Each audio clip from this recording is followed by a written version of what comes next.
Dear friends from the Chinese and foreign media, good morning. Welcome to this press conference for the fourth session of the 14th National People's Congress. Our topic today is China's foreign policy and diplomatic relations. We're delighted to have with us Mr. Wang, member of the Political Bureau of the CPC Central Committee and Minister of Foreign Affairs, who will be taking your questions. Thank you.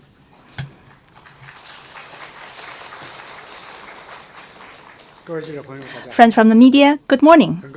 I'm very pleased to meet you again. Today is the International Women's Day. Let me start by extending warm greetings to all women on this special day. I also want to take this opportunity to express sincere appreciation to friends from the media and people from various sectors of society for your interest in and support for China's diplomacy. In today's world, changes unseen in a century are unfolding at a faster pace. Transformation and turbulence are intertwined, and wars and conflicts keep flaring up.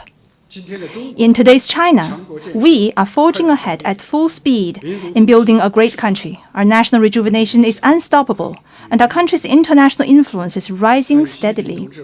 Under the strong leadership of the Central Committee of the Communist Party of China, with Comrade Xi Jinping at its core, focusing on the central tasks of the party and the country, and following the guidance of Xi Jinping thought on diplomacy, China's diplomacy firmly safeguards state sovereignty, security and development interests, firmly upholds international rule of law and fairness and justice, firmly opposes all unilateral acts, power politics and bullying, firmly observes and fulfills our international obligations, and firmly stands on the right side of history. As the world's most important force for peace, for stability, and for justice, we have full confidence in the future of humanity. We stand ready to work with all like-minded countries to pursue the noble goal of building a community with a shared future for humanity and write new chapters of peace, development, and win-win cooperation for our times. With that, I'm ready to take your questions. Now the floor is open to questions. 第一个问题，请中央广播电视总台康辉先生提问，谢谢。谢谢主持人，王毅外长您好。中央广播电视总台央视记者提问：2025年对于中国特色大国外交来说是极不平凡的一年，而我们也注意到其中元首外交继续发挥着决定性的作用。您能否再具体介绍一下过去一年元首外交取得了哪些重要的成果？同时呢，我们也注意到2026年开年以来，习近平主席以多种形式同多国领导人保持着密切的沟通，所以也很关心在新的一年当中，中国的元首外交还会有哪些新的看点、新的重点？谢谢。China Central Television. 2025 has been a most extraordinary year in China's diplomacy. Could you walk us through what was achieved in the decisive head of state diplomacy in the past year? And we've seen that since 2026, President Xi Jinping has been maintaining close communication with leaders of many countries. So what highlights can we expect this year? Head of state diplomacy is the anchor of China's diplomacy. Navigating the international landscape over the past year, President Xi Jinping charted a course through rough waters with extensive head of state diplomacy, which was captured in a number of historic moments. President Xi had important meetings and carried out strategic communication with world leaders over the past year, pioneering new practices of dialogue and coordination between major countries. He visited Southeast Asia, Russia, Central Asia, and the Republic of Korea, building up the new momentum of good neighborliness and friendship. He hosted the Shanghai Cooperation Organization Summit in Tianjin and the China CELAC Forum, gathering new impetus for the great unity of the Global South. He attended a series of commemorations of the 80th anniversary of the victory of the Chinese People's War of Resistance against Japanese aggression and the World Anti-Fascist War, sounding a new, powerful call for safeguarding peace and justice.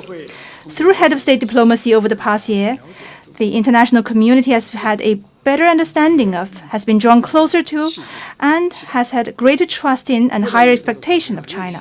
More and more countries have come to see that under the guidance and the stewardship of President Xi, China's diplomacy provides the most needed stability and certainty to a world in turmoil and serves as an irreplaceable mainstay amid global turbulence. In particular, the series of important initiatives and propositions put forward by President Xi demonstrate exceptional strategic foresight and broad global vision. They point out the right way forward for the changes in the world unseen in the century. In 2026, President Xi will receive guests from around the world, host major diplomatic events such as the APEC Economic Leaders Meeting and the second China-Arab States Summit, and make several important visits abroad. These diplomatic engagements are bound to further advance China's relations with the world in a positive direction, open up new space for building a community with a shared future for humanity, and enable the Chinese nation to make new, greater contributions to world peace and development. Thank you.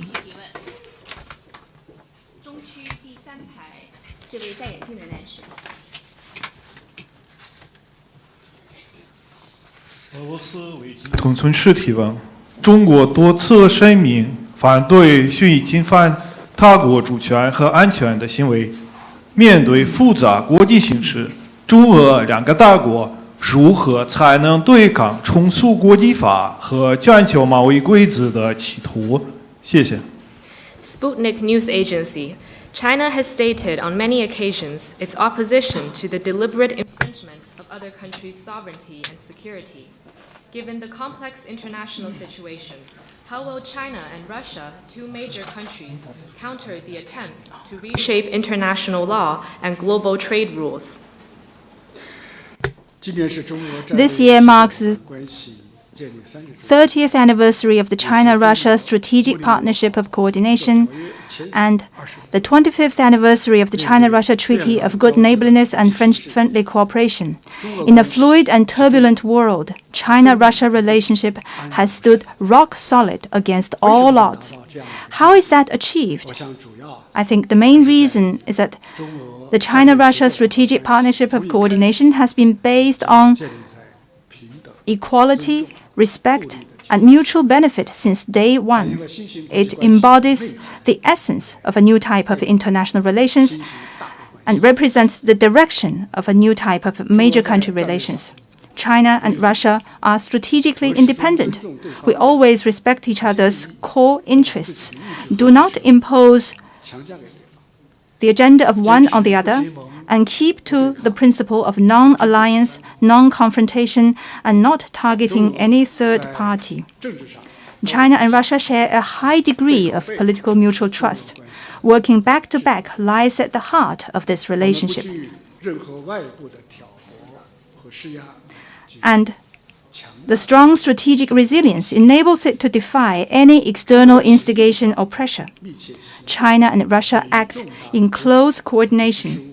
In major international and regional affairs, China and Russia share the broadest strategic consensus and closest strategic coordination, including defending international rules and order that you asked about.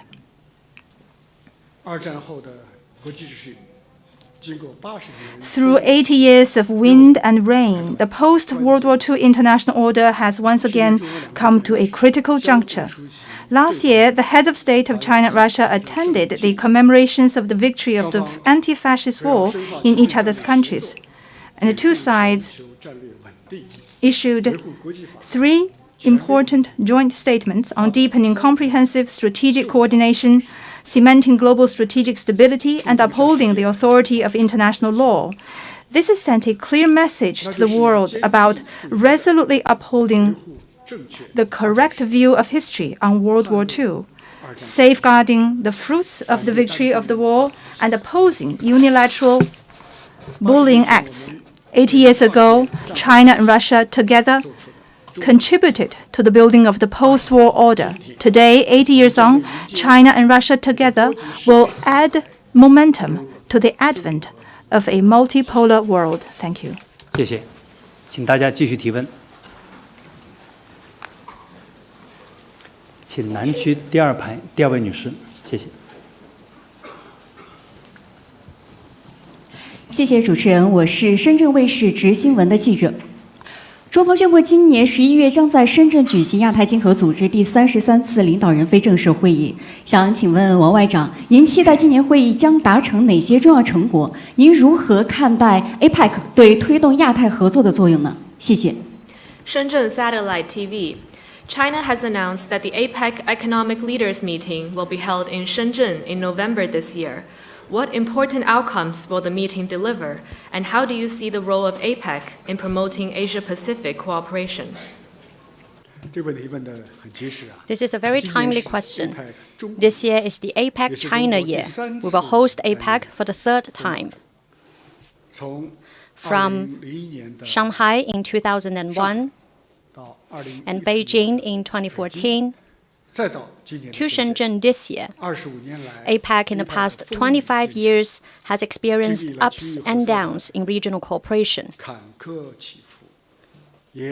and witnessed China's unwavering commitment to growing together with the Asia-Pacific.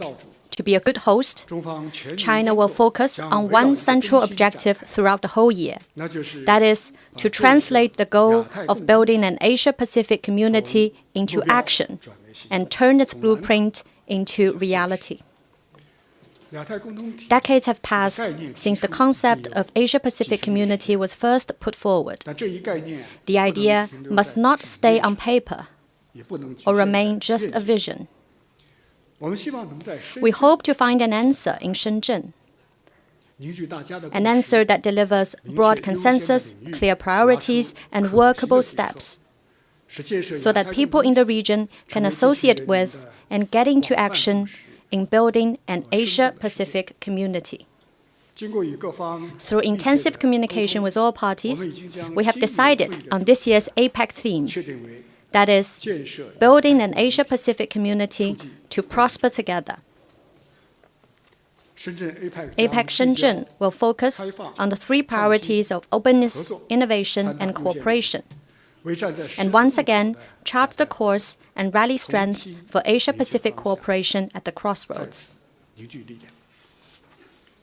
We will construct the main pillars of an Asia-Pacific community, align different pathways toward the free trade area of the Asia-Pacific, make appropriate arrangements for regional connectivity, and vigorously promote the transformation toward digital, smart, and green development. Throughout the year, the Chinese side will host over 300 events in cities across the country, with the participation of multiple Chinese provinces and municipalities. All APEC member economies will have the opportunity to contribute. Shenzhen is an important window on China's reform and opening up, a brilliant showcase of socialism with Chinese characteristics, and a frontier of innovation in the Guangdong, Hong Kong, Macau Greater Bay Area. We stand ready to work with all sides to promote a restart from APEC Shenzhen toward the goal of an Asia-Pacific community. Thank you. 请大家继续提问。请中区第三排第二位女士，谢谢。谢谢，我是凤凰卫视、凤凰网、凤凰秀的记者。我们注意到，近期呢，美国和以色列再次对伊朗发起军事打击。那目前冲突已经蔓延到整个的中东地区。想请问中方如何看待当前的伊朗局势？对于解决伊朗问题有什么主张？谢谢。Phoenix TV. The U.S. and Israel have again launched military strikes on Iran, and the conflict is spreading to the entire Middle East region. What is China's view on the Iran situation, and what solution does China propose? This is an issue that everyone is concerned about. It is also the focal point in the current international situation. China's attitude is objective and impartial. We have stated our principled position on multiple occasions, which can be summarized into one key message, that is, to bring about ceasefire and end hostilities.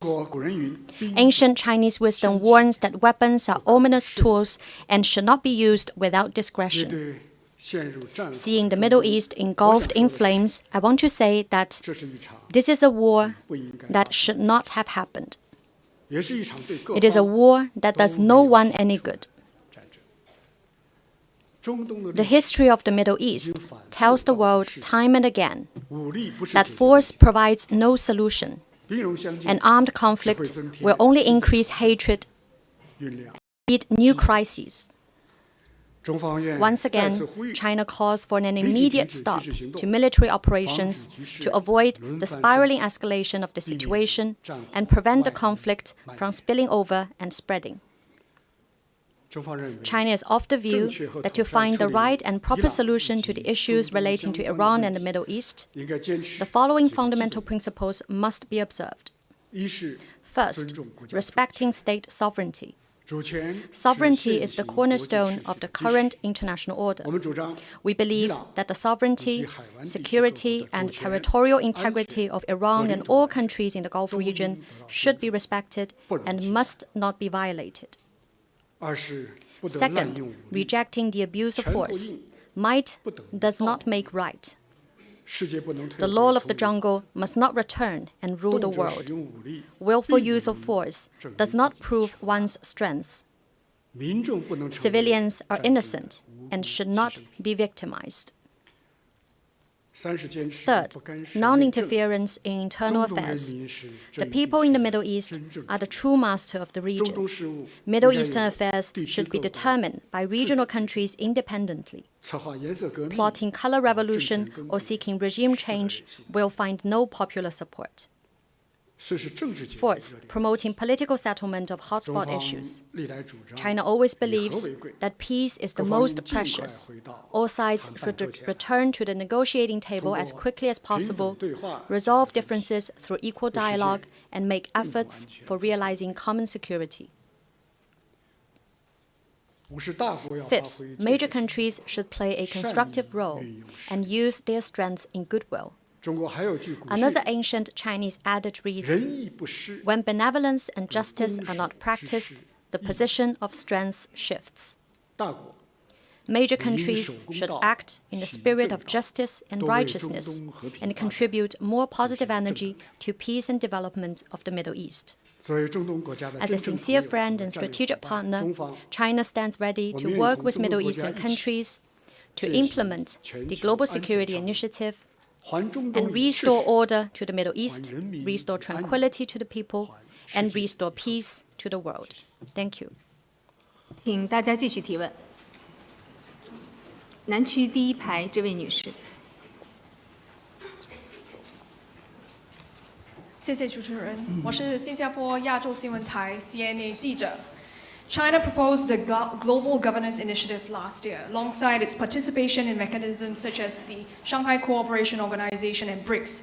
Some observers interpret this as China signaling a desire to play a bigger role in global governance and see this as a direct response to Western-led policies and frameworks. How would you, Mr. Wang, respond to that interpretation? And how does China address views that intensifying major power rivalries, including between China and the US, could further deepen global divisions? Thank you.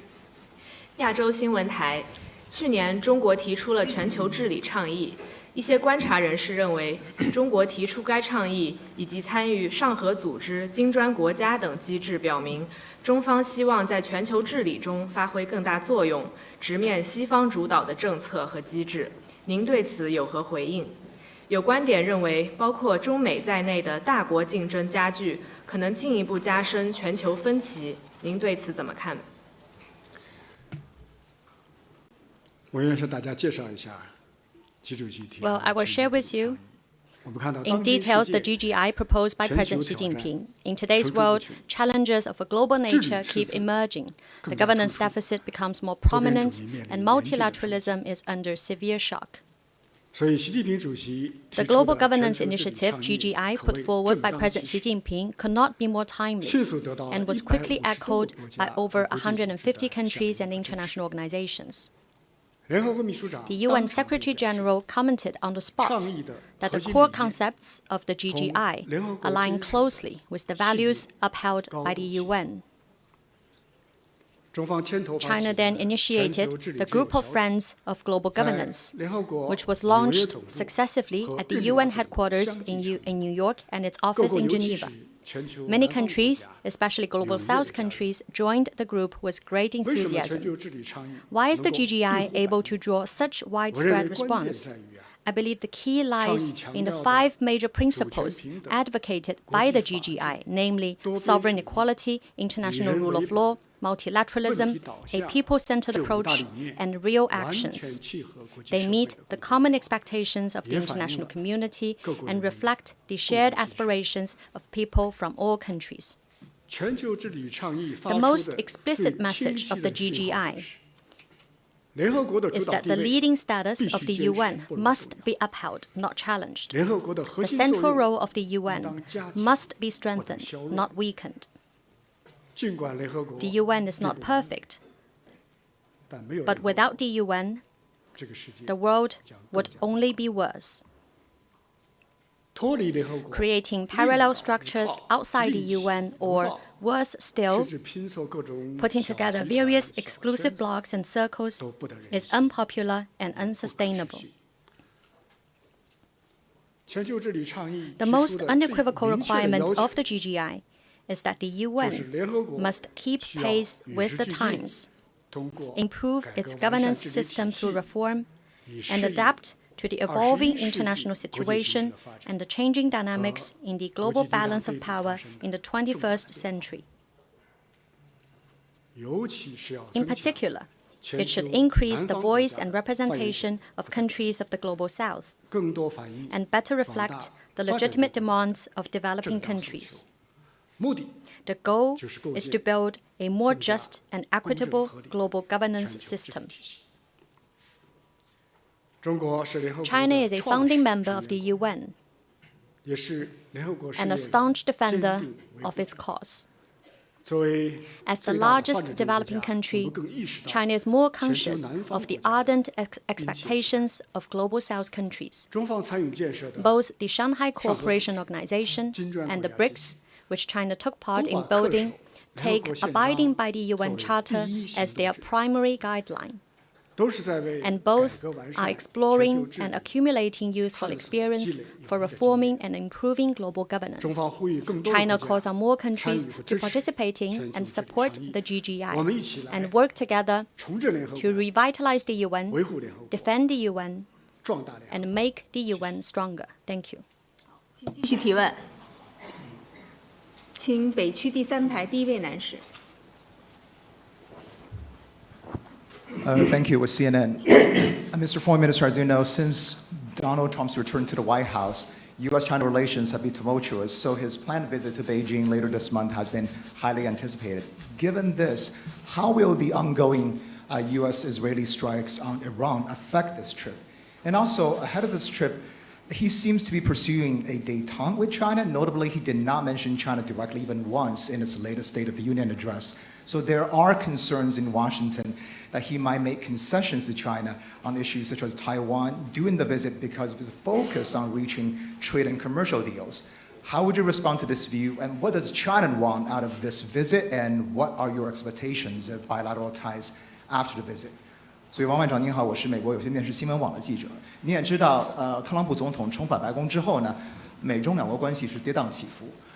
所以他本月底的访华是引起了全球的高度关注。那么现在美国和以色列联手对伊朗发起军事打击，这个会给他这次访华带来什么影响或变数吗？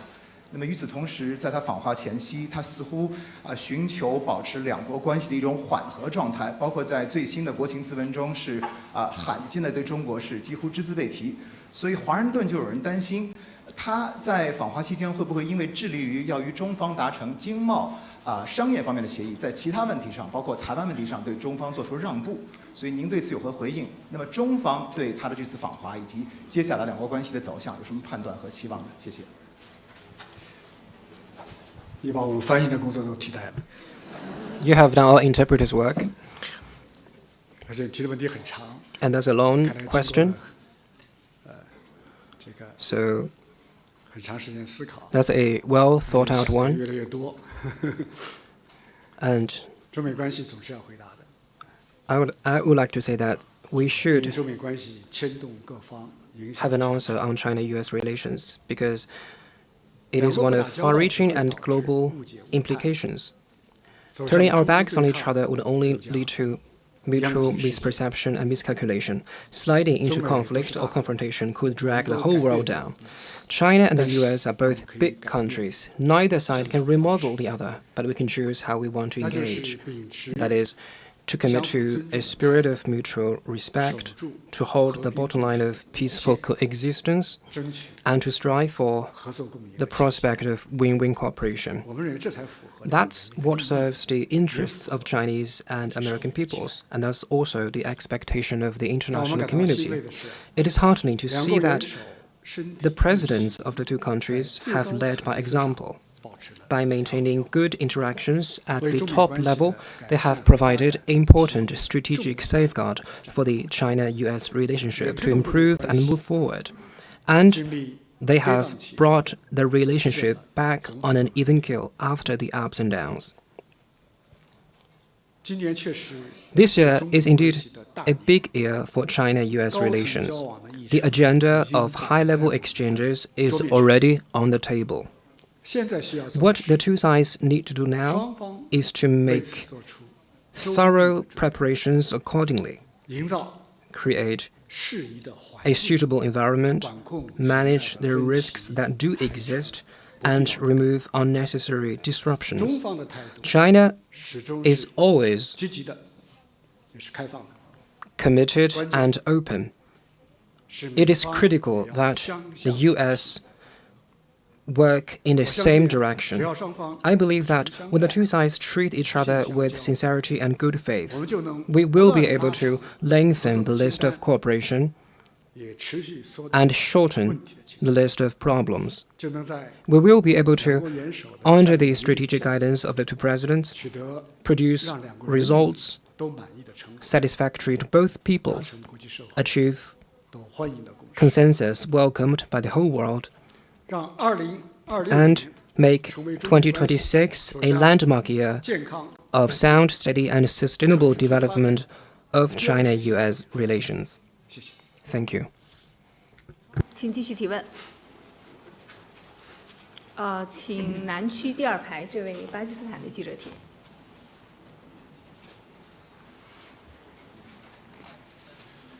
I represent Associated Press of Pakistan. China's neighborhood has not been tranquil last year as several countries experienced change of government and tension and dispute between regional countries were on the rise.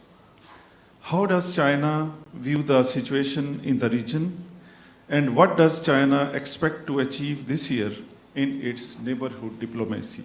Thank you.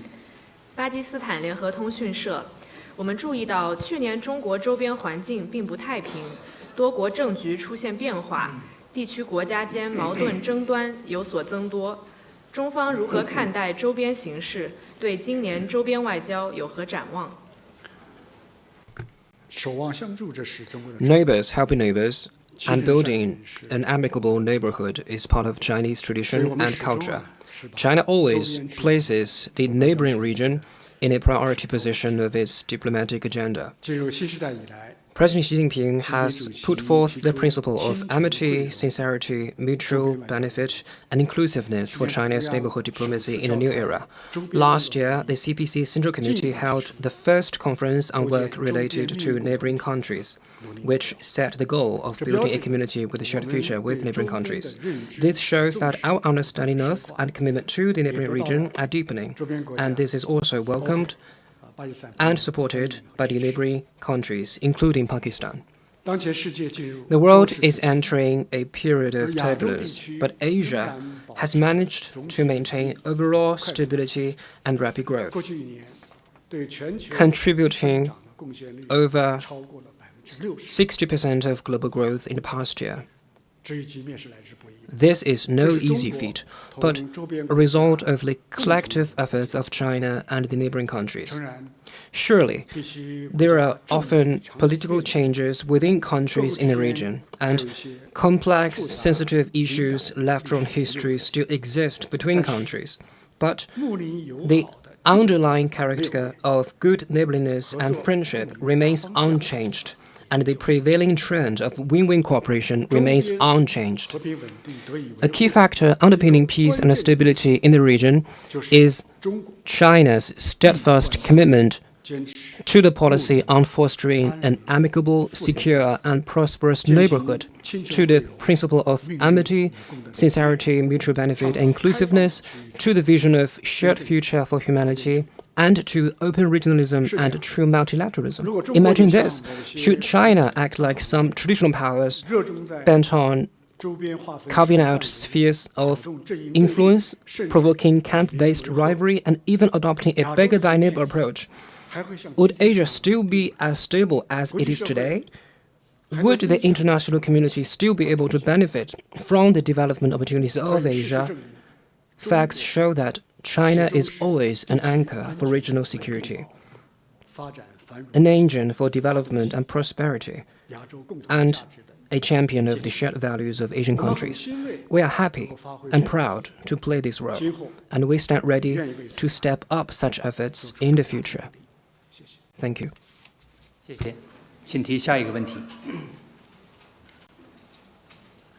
请北区第5排第1位女士，谢谢。是的。谢谢主持人，外长您好。中国新闻社、中国新闻网记者提问：随着越来越多中国企业和公民走出去，中国的海外利益日益拓展，外交为民的责任也更重了。外长能否介绍外交部将如何更好保护海外中国公民和企业的合法权益？谢谢。China News Service. As more Chinese enterprises go global and more citizens travel abroad, Chinese interests overseas are growing, which means greater responsibility of serving the people through diplomacy. How will the Foreign Ministry better protect the legitimate rights and interests of Chinese people and businesses overseas? Serving the people is the abiding mission of the diplomatic work of the People's Republic of China. And strengthening the system of safety protection for Chinese nationals and interests overseas is the unremitting pursuit of the Chinese Foreign Service in a new era. A few figures for you. In the past year, we dealt with more than 100 major emergencies involving Chinese nationals and institutions overseas. We processed over 79,000 cases in which consular protection and assistance are needed. We handled over 600,000 phone calls via the 12308 consular hotline. We issued over 3,000 overseas security alerts. We secured the release of more than 50 Chinese compatriots kidnapped in Africa.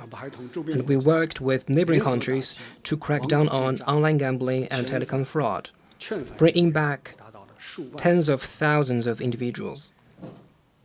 In the past year, we firmly protected the legitimate and lawful rights and interests of Chinese companies abroad, and we urged governments of host countries to protect the safety of Chinese personnel and projects. At the same time, we resolutely countered unwarranted suppression targeting Chinese companies and helped them strengthen risk preparedness and the ability to defend their interests through legal means. Our diplomats are posted everywhere in the globe, and they have a strong sense of mission. Some of them are stationed for years in regions affected by conflicts and turmoil. Some are exposed to a high risk of diseases every day. And some even work and live in modified shipping containers or at high altitudes with severely thin air, but they fulfill their duties with no complaint or regret. As we speak, our embassies and consulates in Iran and other Gulf states are working hard to ensure the evacuation and safety of Chinese nationals. Let me put it this way. Where there is the Chinese flag flying, there are Chinese diplomats on duty. Where there is want or need from Chinese compatriots, there is heartwarming care of the party and the government. I want to say this to all fellow Chinese abroad. While you may be facing a world of chaos and turbulence, you have behind you a motherland as firm as a rock. We will, as always, put our people first, further strengthen overseas security protection capabilities, and build a security risk prevention system that covers the entire globe. Thank you. 谢谢，请大家继续提问。请南区第3排第2位女士，谢谢。谢谢，外长您好，中国日报记者提问。我的问题关于全球南方，在国际秩序遭遇危机之际，全球南方国家面临严峻挑战。您如何看待全球南方国家在全球治理改革体系中的引领作用？同时，我们也看到今年以来国际形势出现了重大变化，单边主义和强权法则抬头。请问如何才能实现中方一直所倡导的全球南方的团结自强？谢谢。 China Daily. With crisis in the international order, the Global South faces severe challenges. How do you see the leading role of Global South countries in the reform of the global governance system? And in a year marked by major transformation in the international landscape, the rise of unilateralism and the law of the strongest, how can the Global South realize the strength through unity that China has been promoting? The collective rise of the Global South is the distinct hallmark of the great transformation unfolding in the world. Over the past 40 years, its share of global economy has grown from 24% to over 40%. It has become a key driver of multipolarity in the world. Right now, hegemonism and power politics are asserting themselves and dealing a heavy blow to the international order. The Global South countries should increase communication and coordination, jointly defend our legitimate rights and interests, and work together to expand the space for independent development. The Global South is an emerging positive force for good on the international stage. In a changing and more turbulent world, we should forge greater confidence and unity, pull together, and jointly champion peace, development, cooperation, and win-win outcomes. We should make good use of important platforms such as the BRICS, the Shanghai Cooperation Organization, and the Group of 77 and China to speak up for peace and empower development. Multilateralism is vital for Global South countries. We should encourage the international community to practice true multilateralism and uphold the UN-centered international system and the international order based on international law. We must always ensure that world affairs are discussed and handled by all nations and international rules formulated by all countries. The Global South needs an open and cooperative international environment for development. We should advocate a universally beneficial and inclusive economic globalization, foster an open world economy, firmly uphold the multilateral trading system, and promote openness to share opportunities and achieve win-win outcomes. China's heart is with the Global South. China's root is in the Global South. We are ready to join hands with other Global South countries to journey on toward modernization and advance the building of a community with a shared future for humanity. 提问。中区第2排这位穿黄色衣服的女士。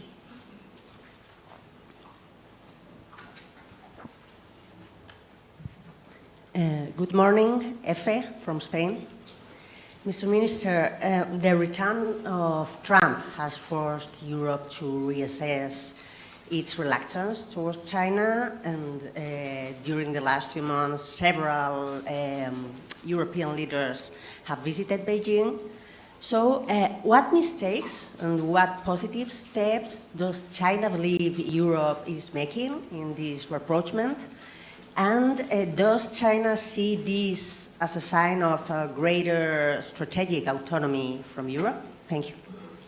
埃菲社，特朗普回归迫使欧洲重新审视此前对华消极的立场。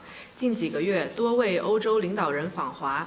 中方认为，欧方在改善对华关系的过程中采取了哪些积极举措？有哪些举动是错误的？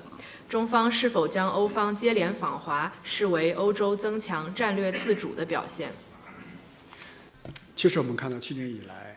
Indeed, since last year, relations between China and European countries have been regaining strength. Two-way trade topped $1 trillion. Over 2 million European tourists traveled here under visa-free policies. And on top of that, European leaders paid a number of visits. Interactions are getting closer. A host of new cooperation agreements have been reached. Facts have shown that China-Europe relations draw stability from shared interests and certainty from mutually beneficial partnerships. China has a clear stance on developing relations with Europe. We consistently believe that Europe should naturally be a pole in the multipolar world, that Europe is an important force underpinning the stability of the international order, and that Europe is a key partner for China in our modernization. For China-Europe relations to stay steady and sound, it is crucial for Europe to have a correct perception of China. We are witnessing a growing consensus among wise minds in Europe that China is not a competitor, but a global partner. This is especially true among young people. They are looking at China in a more objective and positive way. In trade and economic ties, China and Europe are mutually complementary. A dynamic balance is entirely within reach amid growing ties. As testified by the facts in China-Europe cooperation, interdependence is not a risk. Intertwined interests are not threats. And openness and cooperation will not weaken economic security. But building walls and barriers will only lead to self-isolation. We're glad to see European friends stepping out of the small attic of protectionism and walking into the fitness club of the Chinese market to build their strength and competitiveness. Thank you. 谢谢，请大家继续提问。请中区第4排第2位女士，谢谢。谢谢主持人，外长您好，总台 CCTV 记者提问。众所周知呢，当前巴以冲突延宕，同时呢，我们也看到加沙的停火脆弱，美国提出来建设所谓和平委员会。 来解决加沙问题，还有战后的安排，想请教您，中国如何推动巴勒斯坦问题的真正解决？谢谢您。CGTN. The Palestinian-Israeli conflict has not come to an end, and the ceasefire in Gaza is fragile. The U.S. has created a board of peace to deal with the Gaza issue and post-war arrangements. How will China promote the true resolution of the Palestinian question? The situation in Gaza tests the very foundation of international justice. The international efforts that enabled the ceasefire are welcome, but hard work still lies ahead to consolidate the ceasefire, advance reconstruction, and find a comprehensive and lasting solution to the question of Palestine. There is only one equitable and widely recognized solution to the Palestinian question. which is the two-state solution. Any other arrangement or new mechanisms must reinforce rather than undermine the two-state solution. The international community should not allow the Palestinian question to be marginalized again. The UN has a greater responsibility to play a lead role in driving the process. Turmoil and war need not be the fate of the Palestinian people.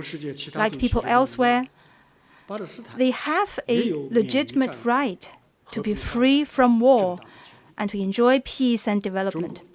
As a responsible major country, China will continue to support Palestine's just cause of pursuing legitimate national rights and facilitate international efforts to restore justice to the Palestinian people. Thank you. 谢谢，请大家继续提问。请北区第一排第4位男士。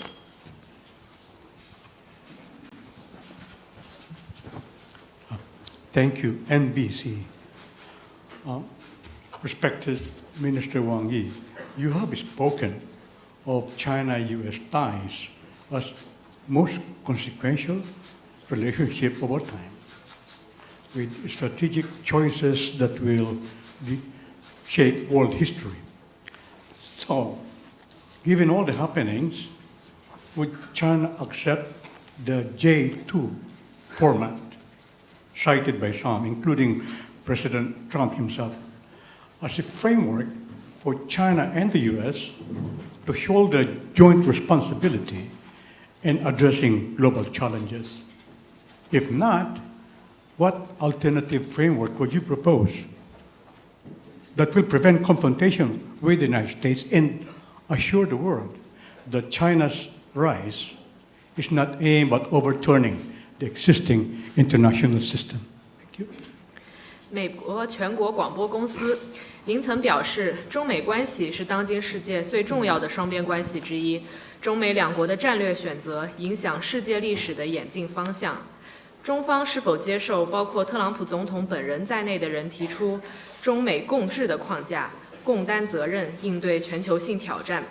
如果不接受，中方将提出何种替代方案来避免中美对抗，并且让世界确信崛起后的中国无意推翻当前国际体系。There is no doubt that China and the US have a significant impact on the world, but we should not forget there are more than 190 countries on our planet. World history has always been written by many countries together, and the future of humanity will be forged through the collective efforts of all nations. Diversity is the inherent nature of human society. And multipolarity is what the international landscape should look like. Looking back in history, great power rivalry and bloc confrontation have invariably inflicted disaster and pain on humanity. Therefore, China will never take the beaten path of seeking hegemony as its strength grows, nor do we subscribe to the logic that the world can be run by major countries. China has inscribed in its constitution that it follows an independent foreign policy and is committed to pursuing a path of peaceful development. Chinese leaders have often declared to the world that no matter how the international situation evolves and how strong China becomes, it will never seek hegemony or expansion. As for how the international landscape should evolve, China's proposal is to build an equal and orderly multipolar world. Equal means every nation, regardless of size or strength, is an equal member of the international community and can find its place and play its role in a multipolar world. Orderly means all countries should uphold the widely recognized international rules, namely the purposes and principles of the UN Charter and the basic norms of international relations. Building an equal and orderly multipolar world should be the common responsibility of all countries. with more resources and capabilities. Major countries should be more generous, shoulder more responsibilities, and set an example of observing rules, honoring commitments, and upholding international law. China will continue to play a constructive role in reforming global governance and work with all countries toward a multipolar world. Thank you. 请大家继续提问。中区第一排这位男士。大家好，我叫毛卢 with 真实巴西。Good morning, Mr. Minister. I'm Mauro from Brasil de Fato.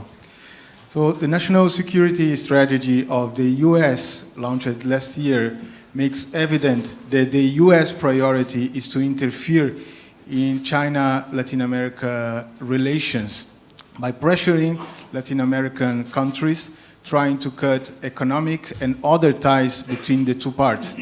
Some analysis also indicate that the U.S. is also covertly sabotaging port operations and oil trade of China in Latin America.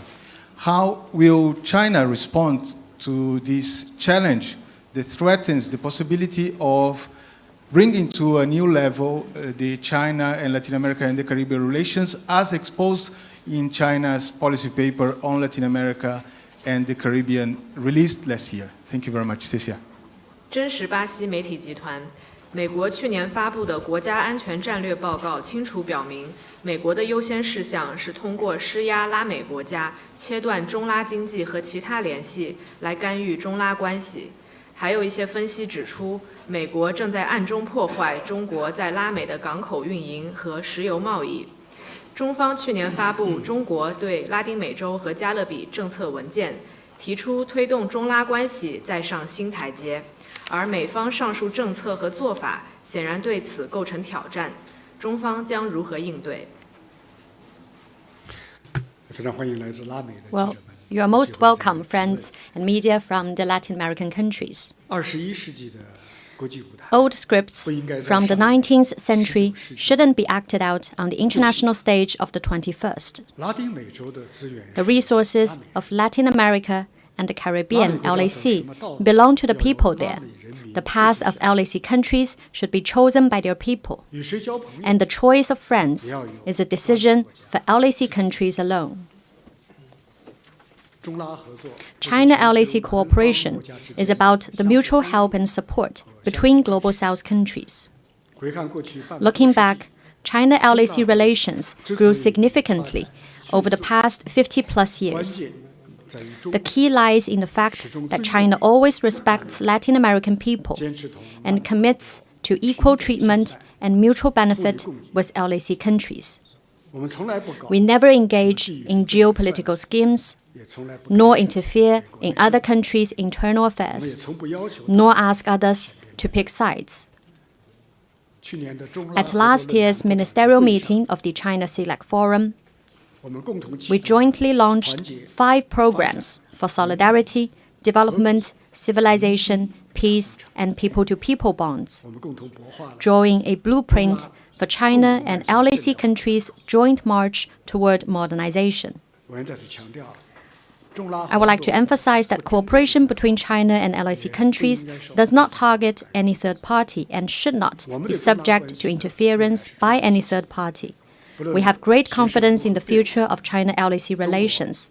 No matter how the situation evolves, China stands ready to work with LAC countries toward building a China-LAC community with a shared future and spreading the benefits of our comprehensive cooperative partnership to more people on both sides.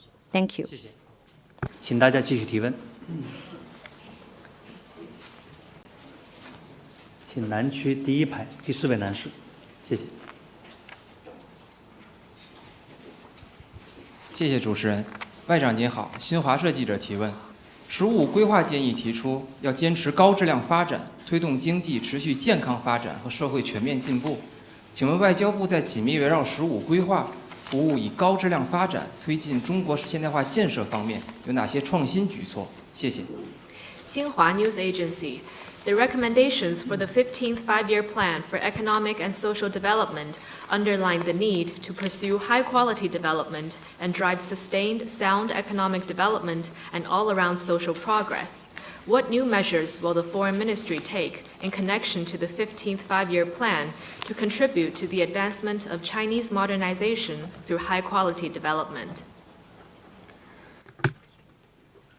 The 15th Five-Year Plan offers a new blueprint for China's development and a new vision of win-win cooperation with the rest of the world. This is the first year of its implementation. China's diplomatic service will actively coordinate resources at our disposal to create a more favorable international environment for China's high-quality development and modernization. There are three priorities. First, we will continue to be an enabler of high-standard opening up, leveraging high-level exchanges and major diplomatic events. We will continue to facilitate high-quality development of the Belt and Road Initiative, expand the network of high-standard free trade areas, keep industrial and supply chains stable and smooth, and secure a fair, open, and non-discriminatory environment for Chinese companies operating abroad. Second, we will continue to expand the fast track for people-to-people exchanges. To date, we have granted unilateral visa exemption to 50 countries and made mutual visa-free entry arrangements with 29 countries. Last year, as many as 73% of visitors came visa-free. Going forward, we will continue to refine cross-border travel policies, further leverage the benefits of visa-free entry, and upgrade support services. The goal is to both make it more convenient and comfortable for foreigners to travel and live in China, and make it safer and smoother for Chinese citizens to travel abroad. Third, we will continue to open new windows of connectivity. We will innovate and upgrade the program of Beyond the Capital diplomatic tour, and speed up the building of an information platform for high-quality development envisioned by the 15th Five-Year Plan. These efforts will help China's subnational entities better access global resources, share governance experience, and expand international cooperation. In this way, the diplomatic service will be able to better empower development across the country. 中区第4排那位尼日利亚记者。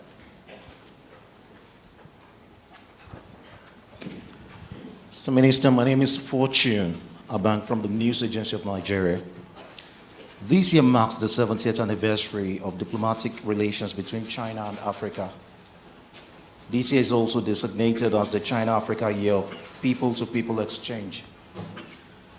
In this year of special significance, how do you expect China-Africa relations to further grow and deliver for the people of these two parties? Thank you. 尼日利亚通讯社，今年是中非开启外交关系70周年，也是中非人文交流年。在这个特殊年份，中非关系会有哪些新发展、新亮点？欢迎非洲的朋友们提问。Ma'am, warmest welcome to you, journalists from Africa. For 70 years, China-Africa friendship had stood the test of changing international circumstances and shown strong vitality. For 36 years, China's foreign minister has kicked off the year with a visit to Africa. This is a diplomatic tradition that has been honored rain or shine. And this consistency reflects the spirit and commitment of China's diplomacy. During my visit to Ethiopia early this year, people fondly recalled the touching scenes of Premier Zhou Enlai's visit to Africa. Then in Tanzania, people still cherished the memory of Chinese assistance in building the Tazara Railway. And many young Chinese engineers and workers who laid down their lives for it and would never make it home. It's no exaggeration to say that China-Africa friendship has been passed down from generation to generation, forged heart to heart, and built with sweat and blood. In this new era, President Xi Jinping deeply values the bond with China. He emphasizes sincerity, real results, amity, and good faith in working with Africa, always reminding us of our friendship and shared interests with the continent. This approach has helped to take China-Africa cooperation to new heights. We're just 2 months into 2026, and already President Xi has sent 3 letters or messages to our African brothers and sisters. Namely, a letter of congratulation on the launch of the China-Africa Year of People-to-People Exchanges, a reply to veterans of Zimbabwe's liberation struggle, and a congratulatory message to the African Union Summit for the 14th year running. It's clear from these messages that China's top leader wants the torch of China-Africa friendship to be passed from generation to generation, and Africa can count on China's steadfast support for its development and revitalization. This year, China-Africa relations will see many new developments, 3 of which I'd like to draw your attention to. First, fresh steps in building the China-Africa community with a shared future. We will host multiple African leaders to strengthen mutual support as all-weather partners, and we'll write a new chapter of our shared journey together. Second, full implementation of zero-tariff access to 100% of African imports as from May the 1st. As part of China's commitment to high-standard opening up, we are removing tariffs completely to boost trade, to multiply benefits for the people, and to help Africa access the enormous opportunities of the Chinese market. Third, the nearly 600 exciting events to take place under the China-Africa Year of People-to-People Exchanges. We're always ready to work with our African brothers and sisters to draw inspiration from our civilizational heritages, forge a stronger bond between our people, and carry forward our friendship for many, many generations to come. 请提下一个问题。请中区第2排第2位女士，谢谢。谢谢主持人，王外长您好，人民日报记者提问，请问王外长，面对逆全球化抬头，中国将如何抵制保护主义，同世界更好分享发展机遇，引领全球经济持续稳定增长？谢谢。People's Daily, faced with the backlash against globalization, how will China resist protectionism, better share opportunities with the world, and lead the sustained and steady growth of the world economy? The world economy is facing headwinds, and globalization is suffering a backlash. We're seeing that a certain country is erecting tariff barriers and pushing economic and technological decoupling. This is no different from using kindling to put out a fire. You will only get burned. President Xi has reminded everybody that it's impossible to channel the vast ocean of the global economy back into isolated lakes. It just runs counter to the tide of history. Pursuing protectionism is akin to locking oneself in a dark room. It may keep out wind and rain, but it also shuts out light and air. The problems facing economic globalization can only be addressed through more sustainable development and more equitable and effective governance. To this end, President Xi has called for promoting an economic globalization that is universally beneficial and inclusive. The goal is to make the pie of economic globalization bigger and, more importantly, divide it more fairly. The principle is to leave no country behind and halt the widening wealth gap. The pathway is to encourage countries to draw on each other's strengths and share opportunities through economic openness, and pursue common development and mutual success through convergent interests. China not only talks the talk, but walks the walk. Over the past 5 years, its economy has grown at an average annual rate of 5.4%, accounting for around 30% of global growth. greater than the contribution of the G7 combined. Looking ahead, China is the world's largest potential consumer market and the biggest emerging economy, underpinned by better conditions supporting a positive long-term outlook and a stronger trend of sustainable growth. China will remain the most stable engine of the global economy. A country's greatness lies in serving the greater good. China will expand high standard opening up, not only as the world's factory, but also the world's market. China is strongly committed to supporting trade and investment liberalization and facilitation, keeping global industry and supply chains stable and smooth, upholding the WTO-centered multilateral trading system, and defending a fair and open economic and trade order.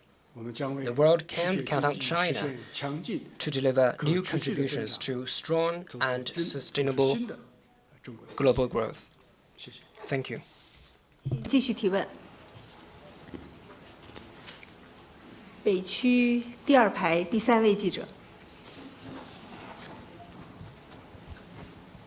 谢谢。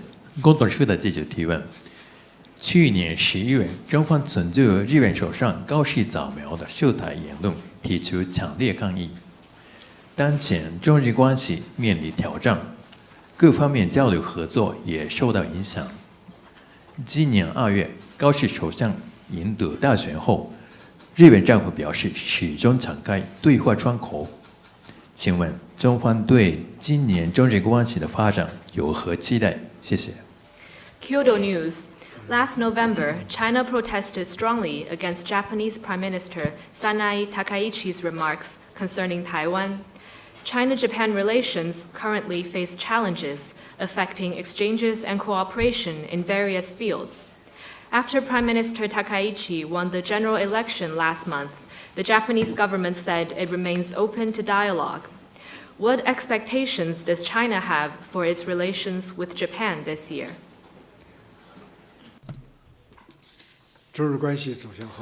The future of China-Japan relations hinges on Japan's choice. Last year marked the 80th anniversary of the victory of the Chinese people's war of resistance against Japanese aggression. In such a special year, Japan should have deeply repented of the wrong path it chose, including its brutal invasion and colonization of Taiwan. Yet, the current Japanese leader claimed that a Taiwan contingency could constitute a survival threatening situation for Japan, then under which Japan may exercise its so-called right of collective self-defense. It's well known that the right of self-defense shall be invoked only when a country has come under armed attack. One would ask, since Taiwan affairs are purely China's internal affairs, what gives Japan the right to interfere? Why is Japan entitled to invoke self-defense if anything happens in China's Taiwan region? Is exercising the right of collective self-defense simply a way to hollow out Japan's pacifist constitution, which renounces the right of belligerency? Given that Japanese militarists had used survival threatening situation as the pretext for launching aggression, such rhetoric can only make the people in China and the rest of Asia alert and deeply worried. Where exactly is Japan headed? This year also marks another significant 80th anniversary, that of the opening of the Tokyo trials. 80 years ago, judges from 11 countries commenced proceedings that would span 2.5 years. They reviewed a mountain of irrefutable evidence and laid bare the innumerable crimes of Japanese militarists. The Tokyo trials, a litmus test of humanity's conscience, delivered historical justice. 80 years on today, Japan is given another opportunity for serious soul-searching. As Chinese adages remind us, history is a mirror that reflects the rise and fall of human affairs, and the past, if not forgotten, can serve as a guide for the future. We hope the Japanese people will keep their eyes wide open and never allow anyone foolish enough to tread the same disastrous path today. A strong China with 1.4 billion people will never allow anyone to justify colonialism or reverse history's verdict on aggression. Thank you. 大家继续提问，请南区第3排这位女士。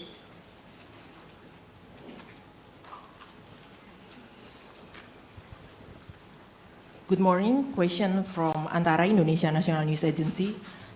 So, with the resuming of Philippines as the chairmanship in ASEAN 2026, how does China view the prospect for a more concrete consolidation or negotiation regarding code of conduct in South China Sea with the ASEAN member countries? Thank you very much. 印尼安塔拉通讯社，菲律宾已接任2026年东盟轮值主席国，中方如何看待与东盟国家磋商达成实质性有约束力的南海行为准则的前景？ The South China Sea is home to the world's busiest, safest, and freest shipping lanes. Over the past year, cooperation in the South China Sea has kept a sound momentum. China had in-depth discussions with Indonesia on joint maritime development. China held bilateral dialogue with Malaysia on maritime issues and carried out cooperation with Vietnam on sustainable fisheries development. Just recently, Chinese Coast Guard successfully rescued over a dozen Filipino crewmen distressed at sea. All these are ample proof that peace, cooperation, and friendship should be the new narrative of the South China Sea. Making waves wins no hearts, and fomenting trouble finds no takers. Yet lasting peace and stability requires solid institutional support. As we continue with the full and effective implementation of the Declaration on the Conduct of Parties in the South China Sea, consultation on a Code of Conduct in the South China Sea, COC, as you mentioned, has reached crunch time. All relevant parties look forward to wrapping it up this year. Together with the parties, China has the confidence and the resolve to remove interference, bridge differences, expand common ground, and reach an agreement as soon as possible. The COC will provide the golden rules for the parties to effectively manage differences, build trust, and advance cooperation. We also hope that as this year's ASEAN chair, the Philippines will recognize and fulfill its responsibility, resist the pull of self-interest, and play a positive role for peace and stability in the region. Thank you. 请大家继续提问。请中区第6排这位男士。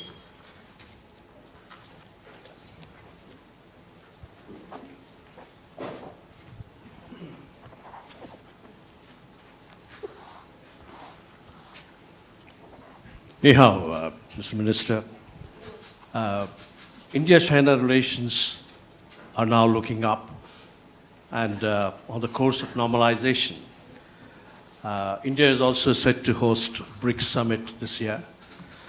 And how does China view where the relations currently stand and look at their progress and their future trajectory in the current state of very volatile global situation?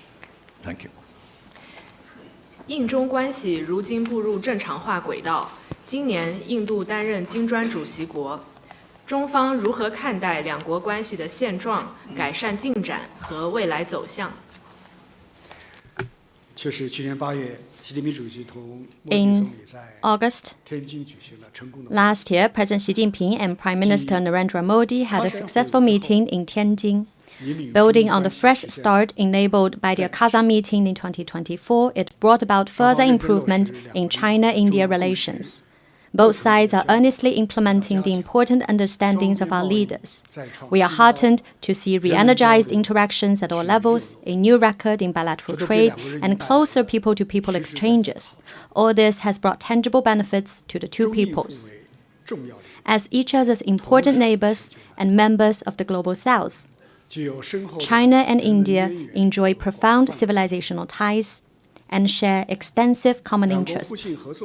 Mutual trust and cooperation is beneficial to the development of the two countries, while division and confrontation is detrimental to the rejuvenation of Asia. The two sides should follow the direction set by our leaders, remove interference, and advance toward the same goals. First, we must maintain the correct strategic perception of each other as partner rather than rival, an opportunity instead of threat. Second, we must uphold good neighborliness and friendship, and jointly safeguard peace and stability in the border areas. Third, we must focus on development, which is the biggest common denominator of our two countries, and produce more visible outcomes of practical cooperation. Fourth, we must step up to the plate and support each other's BRICS presidency over the next 2 years.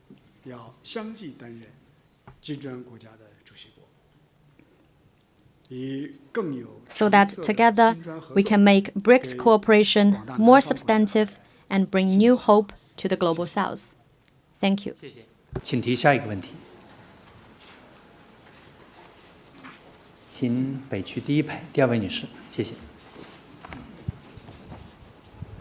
谢谢主持人。中评社记者提问：外长您好，我们注意到近段时间以来，赖清德当局反复地声称台湾是主权独立的国家，台湾问题不是中国内政。同时，我们也看到台湾问题和台海局势，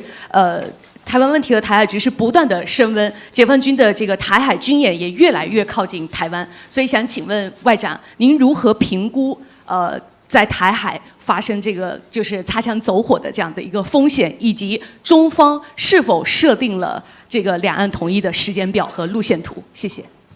China Review News Agency. The Lai-Ching-te authorities have been claiming that Taiwan is a sovereign independent country and that the Taiwan question is not China's internal affairs. The Taiwan question and the cross-strait situation have become more heated, and the PLA's drills are getting closer to the island. What do you make of the risk of conflict breaking out in the region, and does China have a timetable and roadmap for reunification? Taiwan has been an integral part of China since ancient times. It never was, is not, and never will be a country. Its return to China is a victorious outcome of the Chinese people's war of resistance against Japanese aggression and the Second World War. Its status has been definitively fixed by a series of international legal instruments, including the Cairo Declaration, the Potsdam Proclamation, Japan's Instrument of Surrender, and the Resolution 2758 of the UN General Assembly. Any attempt to create two Chinas or one China, one Taiwan is doomed to fail. The DPP authorities' obstinate pursuit of their separatist agenda is the root cause, undermining peace and stability across the Taiwan Strait. It has been proven time and again that the more the international community stands against Taiwan independence and upholds the one China principle, the more assured peace and stability will be across the Taiwan Strait. The Taiwan question is China's internal affair. It is at the core of China's core interests, a red line that must not be crossed or trampled on. Taiwan was recovered by China over 80 years ago, and we will never allow any individual or force to separate it from China again. The One China principle has overwhelming support in the international community. More and more countries are standing with China, not only reaffirming their commitment to the One China principle and recognizing Taiwan as part of China, but also taking a clear stand against all activities for Taiwan independence and supporting the cause of China's reunification. This is irrefutable proof that opposing Taiwan independence and promoting China's reunification is the trend of the times and meets the expectation of the international community. Resolving the Taiwan question and realizing the complete reunification of our motherland is a historic process that cannot be stopped. Those who support it are on the right side of history, and those who defy it shall perish. In the interest of time, we will have one last question. 请中区第一排第3位女士，谢谢。谢谢主持人，王外长您好，环球时报记者提问：当前形势下，全球矛盾冲突日益尖锐，竞争对抗愈演愈烈，中国外交为什么要以构建人类命运共同体为目标呢？谢谢。Global times. The world is embroiled in more conflict and intensifying competition and confrontation. Why has China decided to pursue the foreign policy goal of building a community with a shared future for humanity?